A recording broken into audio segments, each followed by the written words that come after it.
ആളുകൾക്കും ക്രെഡിറ്റ് സ്കോറിനെ കുറിച്ച് ചില തെറ്റിദ്ധാരണകളുണ്ട്. ഇന്ന് നമ്മൾ ആ തെറ്റിദ്ധാരണകൾ എന്തൊക്കെയാണെന്ന് നോക്കാം. 1. പലരും വിചാരിക്കുന്നത് പണമുള്ളവർക്ക് മാത്രമേ നല്ല ക്രെഡിറ്റ് സ്കോർ ഉണ്ടാകൂ എന്നാണ്. എന്നാൽ ഇത് ശരിയല്ല.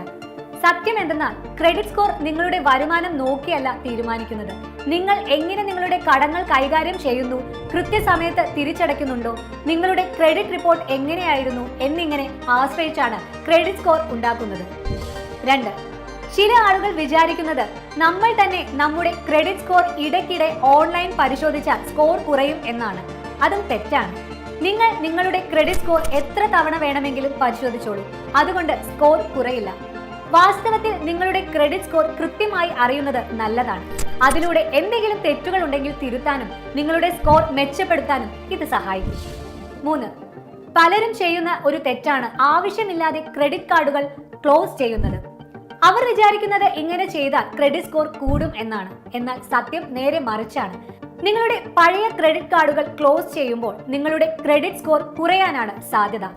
എന്തുകൊണ്ടെന്നാൽ ക്രെഡിറ്റ് സ്കോർ കണക്കാക്കുമ്പോൾ ക്രെഡിറ്റ് യൂട്ടിലൈസേഷൻ എന്നൊരു ഘടകമുണ്ട്. അതായത് നിങ്ങൾക്ക് ആകെ എത്ര ക്രെഡിറ്റ് ലിമിറ്റ് ഉണ്ട്, അതിൽ എത്ര ശതമാനം നിങ്ങൾ ഉപയോഗിക്കുന്നു എന്നത്.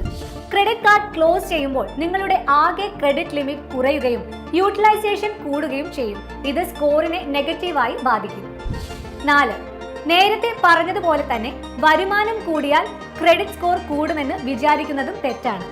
ക്രെഡിറ്റ് സ്കോർ നിങ്ങളുടെ വരുമാനത്തെ ആശ്രയിച്ചല്ല, നിങ്ങളുടെ സാമ്പത്തികപരമായ ഉത്തരവാദിത്തത്തെയും നിങ്ങൾ എങ്ങനെ പണം കൈകാര്യം ചെയ്യുന്നു എന്നതിനെയുമാണ് ആശ്രയിച്ചിരിക്കുന്നത്.